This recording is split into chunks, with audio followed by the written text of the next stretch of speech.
देखिए दोस्तों, SSC CHL 2024 का एक क्वेश्चन जिसको सोल्व करने में बच्चों ने कम से कम 2 या 3 मिनट का तो टाइम लिया और मेरे भाई 50% बच्चे इसे छोड़ आए थे, है ना।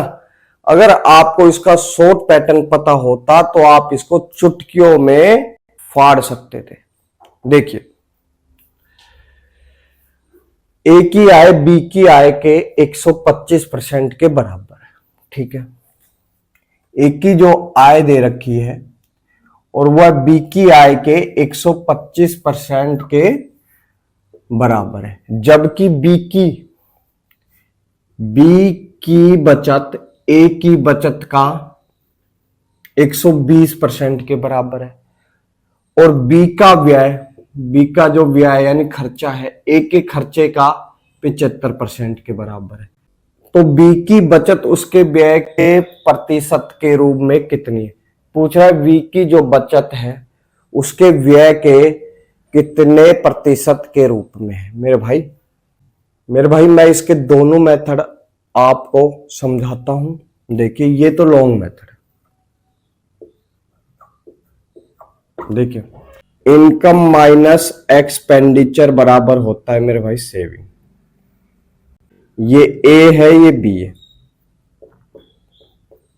अब बात करते हैं ए की इनकम की। ए की जो आय है यानी इनकम है बी की आय की 125% के बराबर है। तो 125% की फ्रैक्शन वैल्यू आप कहोगे सर 5/4। मेरे भाई जिसके साथ के आता है के का की और उसके बाद कोई नंबर है तो वो पास वाले नंबर के लिए कह रहा है। जैसे नीचे वाला नंबर है ना, ये बी का है, ठीक, ये बी का है और ऊपर वाला ए का है, ठीक है। अब बी की बचत ए की बचत का, ये जो है ना, ये जो का आ रहा है ये ए के लिए बोल रहा है 120%। 120% की फ्रैक्शन वैल्यू 6/5, यानी ये जो है ना, ये बी का है, ये ए का है, ये ए ये बी, ठीक है। सेविंग आ गई। अब बी की व्यय जो है ए के व्यय का 75% है। ये अब देखिए, ये जो का आ रहा है ना, ये का आ रहा है, ये ए के साथ के लिए आ रहा है, ठीक है।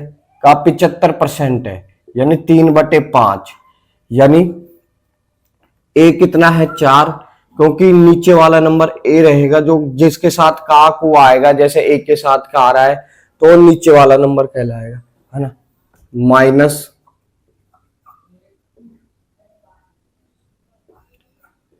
ये आपका लॉन्ग मेथड है, पूरा बेसिक से है। इसको आप लोग सोल्व करके देख लेना, आपका उत्तर आ जाएगा। अब करते हैं शॉर्ट की बात।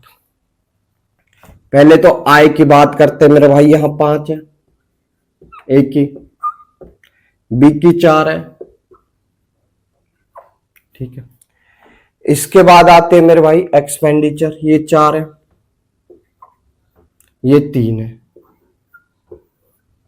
इसके बाद व्यय इनका, ये इनकम, ये खर्चा, ये सेविंग, ठीक है। 6 का इंटू इधर करते हैं और 6 का ही इंटू इसके साथ करते हैं। क्या आ गया मेरे भाई 30 और 24, ठीक है।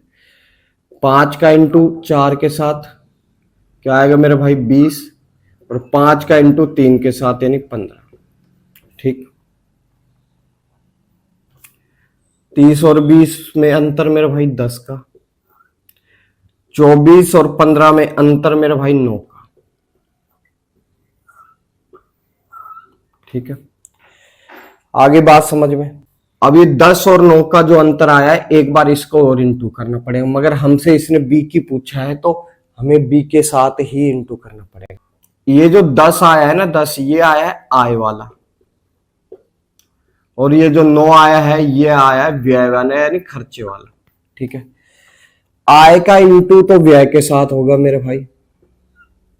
क्या आ गया 40 और ये 30, और व्यय का इनकम के साथ 45 और ये कितना 36। अब देखोगे आप कि 5 और 6 का अंतर आ गया। पूछ क्या रहा है, बी की बचत उसके व्यय का। बी की बचत कितनी है 6 और व्यय कितना है 30, उसका कितना परसेंट है मेरे भाई 20। ठीक है, देखिए कैसे सोल्व किया, एक बार मैं आपको फिर से समझा देता हूं। ये तो इनकी इनकम आ गई और ये बचत आ गई, इसका इंटू इस साइड और इसका इंटू इस साइड, ये आ गया 30, ये 20, ये 24, ये 15। अब जो भी इनका अंतर आया 10 और ये 9। ठीक है, ये जो 9 आएगा ये तो आय के साथ इंटू होगा मेरे भाई, और जो ये आय का डिफरेंट आएगा, जो इनकम का डिफरेंट आएगा, वो इनके व्यय के साथ होगा। बस इतनी सी बात आपको ध्यान में रखनी है। चैनल को लाइक भी करना है, सब्सक्राइब भी करना है और शेयर भी करना है दोस्तों को। ठीक है भाई।